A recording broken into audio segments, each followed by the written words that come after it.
kisah kasih Ummu Habasyah yang setia memegang agama tauhid dan bersabar atas cobaan dunia.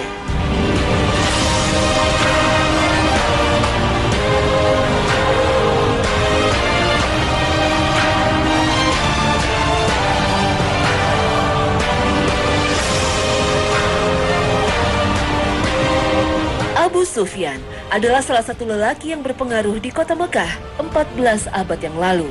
Ia adalah pembesar dan bangsawan Quraisy. Abu Sufyan memiliki pengaruh di tengah kaumnya. Perkataan dan pendapatnya mewakili suara kaum Quraisy. Ketika Rasulullah SAW menerima wahyu pertama dan mulai mendakwahkan Islam, Abu Sufyan termasuk penentang ajaran dakwah mulia ini. Abu Sufyan dengan kuasa dan pengaruhnya menekan serta menyiksa beberapa pengikut Rasulullah. Di masa itu ia menjadi penjaga akidah kaum Quraisy agar tetap menyembah Lata, Uzza, dan berhala-berhala lainnya. Baginya, kaum Quraisy harus tetap beribadah seperti ibadah nenek moyang mereka. Usaha serta upaya Abu Sufyan dalam menghalangi perjuangan Rasulullah SAW tak memundurkan dan mengendurkan barisan kaum muslimin. Justru Abu Sufyan mendapatkan pukulan telak ketika putrinya memutuskan untuk bersyahadat. Persaksian bahwa tiada ilah selain Allah dan adalah benar Muhammad adalah Rasul utusan Allah mencoreng dan menjatuhkan wibawa Abu Sufyan di mata kaumnya. Putri Abu Sufyan yang beriman dan berislam saat berada di Mekah bernama Ummu Habibah Ramlah binti Abu Sufyan Al-Quraisyiyah radhiyallahu anha. Beliau memiliki keberanian dan kebersihan hati sehingga pintu hidayah pun terbuka. Ummu Habibah radhiyallahu anha berani meninggalkan budaya jahiliyah yang mendera kaumnya dan beriman kepada Allah Subhanahu wa taala. Abu Sufyan mendapatkan pukulan telak berikutnya saat menantunya Ubaidullah bin Jahsy al-Asadi turut mengucapkan asyhadu alla ilaha illallah wa asyhadu anna Muhammadar Rasulullah. Kondisi semakin menyulitkan dan memojokkan Abu Sufyan. Putri dan menantunya menjadi pengikut dan umat musuhnya Muhammad. Abu Sufyan tak henti membujuk dan merayu hingga memaksa Ummu Habibah radhiyallahu anha dan Ubaidullah bin Jahsy agar kembali pada ajaran leluhur kafir Quraisy. Namun upaya Abu Sufyan bertepuk sebelah tangan. Allah Ta'ala meneguhkan hati Ummu Habibah dan suami tetap berada di jalan yang bernama Shiratal Mustaqim, sebuah jalan yang lurus. Keislaman dan keimanan radhiyallahu anha tak sedikit pun bergeser. Bahkan beratnya perjuangan dan kehidupan berislam di masa awal kenabian Rasul semakin meneguhkan hati beliau. Kuasa dan kerja Abu Sufyan demi mengembalikan kejahiliahan putrinya tak berbuah hasil. Hal ini memantik murka Abu Sufyan hingga tidak lagi menganggap Ummu Habibah radhiyallahu anha sebagai anak kandung. Kondisi ini semakin meningkatkan derajat kebencian kaum kafir Quraisy kepada Ummu Habibah radhiyallahu anha. Status sebagai putri pembesar Quraisy tak lagi menghalangi cercaan, hinaan, dan siksaan. Ummu Habibah radhiyallahu anha bernasib sama dengan saudaranya seiman yang harus menghadapi penderitaan dan pengasingan oleh kaumnya. Hingga turunlah wahyu dari Allah Ta'ala. Rabb Maha memberi petunjuk, lagi Maha mencintai hamba-hambanya yang saleh. Memberikan keringanan kepada kaum muslimin yang tertekan dan tertindas untuk berhijrah. Kaum muslimin meninggalkan tanah airnya menuju benua Afrika, di mana saat itu berada dalam kekuasaan kerajaan Habasyah. Kepergian kaum muslimin menuju Habasyah merupakan bentuk penjagaan Allah Ta'ala. Hijrah ini menjadi penyelamat agama dan keimanan. Karena bisa saja kuat dan kerasnya pertentangan dari kaum kafir Quraisy melemahkan iman hingga membuat mereka kembali pada kekafiran, kekufuran, dan kemusyrikan. Kehidupan kaum muslimin di Habasyah menjadi lebih baik. Mereka bisa menjalankan dan mengerjakan ibadah dengan tenang dan relatif tanpa gangguan. Ummu Habibah radhiyallahu anha bahkan seakan lupa bahwa ia adalah bagian dari darah daging Abu Sufyan. Tak ada setitik pun bekas kejahiliahan pada beliau. Kehidupan Ummu Habibah radhiyallahu anha bersama sang suami Ubaidullah bin Jahsy al-Asadi menjadi lebih sejahtera. Tetapi hanya Allah Subhanahu wa Ta'ala, Zat yang berkuasa mengatur kehidupan hambanya, yang berkehendak untuk kembali mendatangkan cobaan. Ummu Habibah menjadi hamba Allah yang kembali menghadapi ujian keimanan dan kesabaran. Suatu malam ketika Ummu Habibah radhiyallahu anha telah terlelap di atas tempat tidurnya, beliau bermimpi melihat suaminya Ubaidullah bin Jahsy dalam keadaan yang amat buruk. Ummu Habibah radhiyallahu anha terbangun dengan perasaan terguncang dan khawatir. Beliau menyimpan mimpi buruknya dan tidak menceritakannya kepada siapapun, termasuk suaminya. Esok harinya, apa yang dia khawatirkan menjadi kenyataan. Sang suami tercinta keluar dari Islam dan menjadi seorang Nasrani. Sosok suami yang menemaninya berjuang dalam mempertahankan agama selama di Mekah.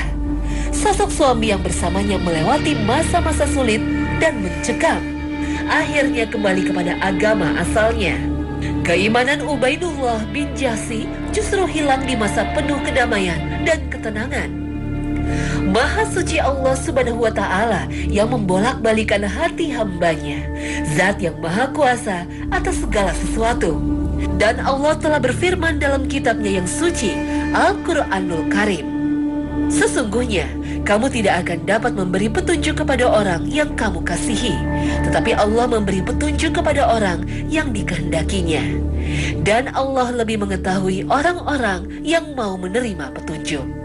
Al-Quran Surah Al-Qasas ayat 56. Murtadnya sang suami menyisakan 3 pilihan bagi Ummu Habibah radhiyallahu anha. Pilihan pertama, menjalani hidup bersama sang suami, namun hal ini berdampak pada lepasnya keislaman. Jika ia memaksakan kesetiaan pada sang suami, maka tergadailah surga Allah. Pilihan kedua adalah bercerai dengan sang suami dan mempertahankan prinsip untuk setia pada agama Allah. Pilihan ini membuat Ummu Habibah radhiyallahu anha harus tinggal di Habasyah seorang diri, dalam keadaan terasing, tanpa kerabat dan keluarga. Pilihan ketiga, kembali ke Mekah, kembali menjadi putri Abu Sufyan, kembali dalam naungan sang ayah, yang artinya akan memaksa Ummu Habibah radhiyallahu anha hidup dalam keadaan terjajah agamanya. Keteguhannya dalam memegang keislaman dan keimanan harus kembali teruji. Beliau memilih jalan bercerai dengan sang suami dan tetap memeluk agama Allah. Beliau siap menjalani hidup dalam keterasingan demi mempertahankan agamanya. Namun senantiasa berharap suatu saat nanti Allah Subhanahu wa Ta'ala akan memberikan kemudahan bagi urusannya dan mendatangkan kelapangan dari sisinya.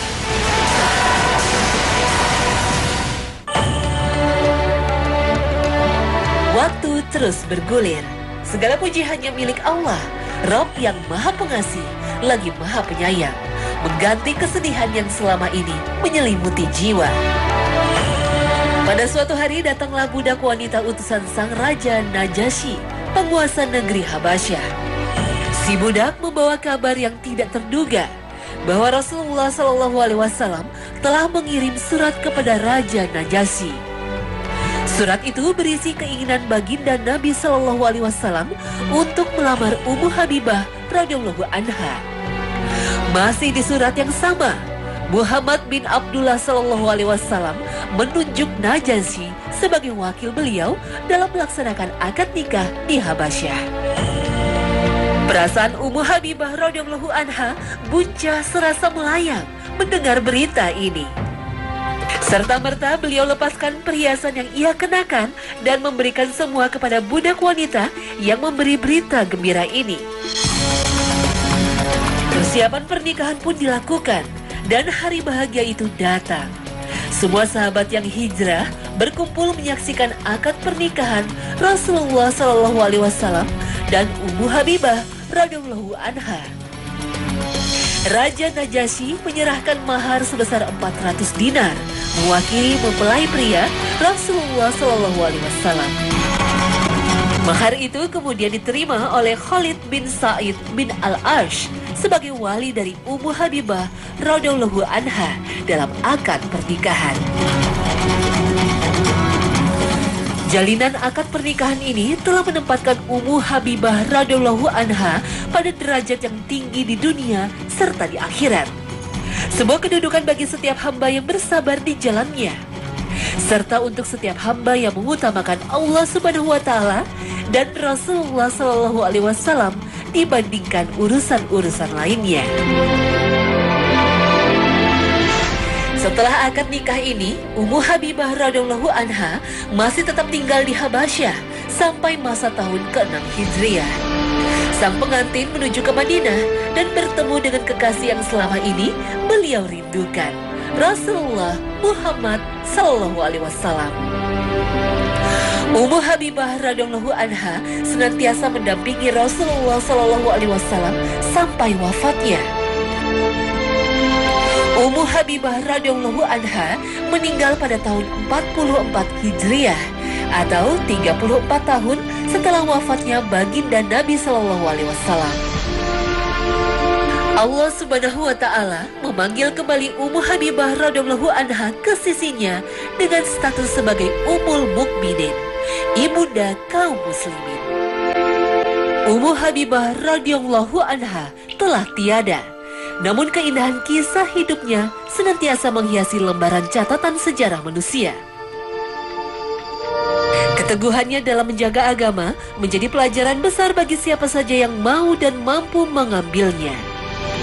Apakah manusia itu mengira bahwa mereka dibiarkan begitu saja menyatakan, "Kami telah beriman," sedang mereka tidak diuji lagi. Dan sesungguhnya kami telah menguji orang-orang sebelum mereka. Maka sesungguhnya Allah mengetahui orang-orang yang benar, dan sesungguhnya Dia mengetahui orang-orang yang berdusta. Al-Quran Surah Al-Ankabut ayat kedua hingga ketiga. Alkisah, ada seorang raja yang sedang bersantai di lantai atas istana.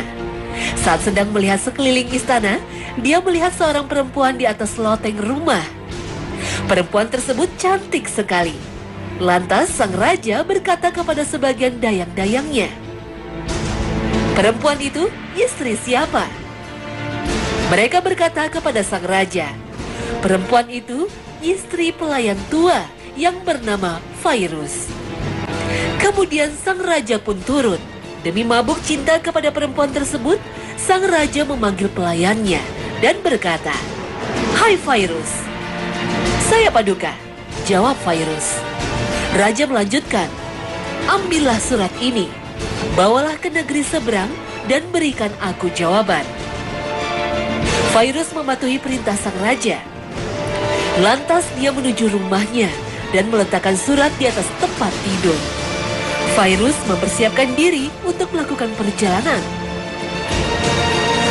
Saat pagi tiba, Fairuz berpamitan kepada keluarga dan ia pun berangkat untuk memenuhi perintah raja tanpa menyadari sebuah rencana licik dari sang raja. Saat Fairuz pergi, sang raja menuju ke rumah Fairuz. Dia mengetuk pintu dengan pelan. Lantas istri pelayan tersebut berkata, "Siapa di luar?" Sang raja menjawab, "Saya raja, majikan suamimu." Sang istri membukakan pintu untuknya. Lalu sang raja pun masuk. Si istri berkata kepada raja, "Baru kali ini saya melihat tuan ke sini." Sang raja berkata, "Saya datang untuk berkunjung." Perempuan tersebut menanggapi, "Saya berlindung diri kepada Allah Subhanahu wa taala dari kunjungan ini. Saya kira kunjungan ini tidaklah pantas." Sang raja berkata, "Celaka kamu. Sesungguhnya aku ini raja dan majikan suamimu. Aku tidak menduga bahwa kamu tidak mengenaliku." Perempuan tersebut menjawab, "Saya mengenalimu tuan. Akan tetapi orang-orang terdahulu terlanjur mengucap syair berikut. Saya akan meninggalkan air kalian tanpa mau mendatanginya karena telah banyak orang yang mendatanginya. Jika lalat jatuh pada makanan, maka aku pun mengangkat tanganku, padahal nafsuku menginginkannya. Singa-singa enggan mendatangi air ketika anjing-anjing telah menjilati air tersebut." Kemudian perempuan tersebut melanjutkan, "Wahai Raja, Paduka telah mendatangi tempat minum anjing Paduka dan Anda meminumnya." Maka sang raja menjadi malu. Perkataan perempuan tersebut membuatnya beringsut keluar dan meninggalkan perempuan tersebut. Tapi sang raja lupa, sandalnya tertinggal di dalam rumah. Saat Fairuz sedang dalam perjalanan, ia merasa kehilangan surat. Ternyata Fairuz tidak membawa serta surat tersebut. Dia pun teringat surat itu masih ada di bawah tempat tidurnya. Lantas dia kembali ke rumah. Kebetulan dia sampai di rumah setelah sang raja keluar dari rumahnya. Tetapi dia menemukan sandal sang raja di dalam rumahnya. Dia pun tidak kehilangan akal. Fairuz tersadar. Sang raja mengutusnya untuk melakukan perjalanan ini. Sang raja telah merencanakan sesuatu. Fairuz pun terdiam dan tidak mengucapkan sepatah kata. Dia pun mengambil surat dan berangkat untuk memenuhi perintah raja. Tatkala dia telah melaksanakan tugas, Fairuz menghadap sang raja. Lantas sang raja memberinya hadiah 100 dinar sebagai upah menjalankan tugas dengan baik. Fairuz akhirnya pergi ke pasar. Ia membeli sesuatu kesukaan istrinya. Dia juga mempersiapkan hadiah yang bagus. Fairuz mendatangi istrinya, lalu mengucap salam kepadanya dan berkata, "Ayo kita berkunjung ke rumah ayahmu." "Untuk apa?" tanya sang istri. Fairuz pun menjawab, "Sang raja telah memberi hadiah kepadaku, dan saya ingin engkau menampakkannya kepada keluargamu." Sang istri pun bangkit dan menuju ke rumah ayahnya. Mereka bergembira dengan kedatangan perempuan tersebut serta benda-benda yang dibawa. Dan Fairuz menyuruh istrinya menetap di rumah ayahnya selama sebulan. Fairuz tidak pernah menanyakan istrinya dan tidak pernah menyebut-nyebutnya. Kemudian saudara si istri mendatangi Fairuz dan berkata, "Kamu pilih antara menceritakan kepada kami akan penyebab kemarahanmu, atau kami minta putusan hukum kepada raja." Fairuz menjawab, "Jika kalian menghendaki putusan hukum, lakukanlah. Saya tidak meninggalkan hak istri saya yang menjadi kewajibanku." Lantas mereka pun menuntutnya untuk mencari putusan hukum. Fairuz bersama mereka menghadap hakim. Ketika itu hakim sedang duduk di samping raja. Namun dalam persidangan ini, saudara si istri menggunakan bahasa perumpamaan. Kebun menjadi bentuk perumpamaan istri Fairuz. Dalam perumpamaan ini, sang saudara istri Fairuz meminta pertanggungjawaban karena telah menelantarkan kebunnya. Saudara si istri berkata, "Tuanku hakim yang mulia, saya menyewakan kepada pemuda ini kebun yang berpagar kuat, lengkap dengan sumur yang airnya melimpah dan terpelihara serta pepohonan yang berbuah.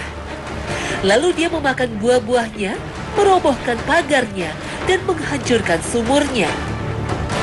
Lantas hakim menoleh ke arah si pemuda dan berkata kepadanya, "Apa tanggapanmu, hai Fairuz?" Fairuz menjawab, "Wahai Tuan Hakim, saya telah menerima kebun itu dan saya menyerahkannya lagi kepadanya sebaik keadaannya semula." Hakim bertanya kepada saudara istri Fairuz, "Apakah dia mengembalikan kebun itu kepadamu sebagaimana keadaannya semula?" Dia menjawab, "Benar, akan tetapi saya ingin mengetahui penyebab dia mengembalikan kebun itu." Hakim berkata, "Apa tanggapanmu, hai Fairuz?" Fairuz menjawab, "Yang mulia, demi Allah, saya mengembalikan bukan karena membencinya. Hanya saja pada suatu hari saya datang dan ternyata saya menemukan jejak singa di dalamnya." Maksud Fairuz adalah sandal sang raja yang tertinggal di rumahnya.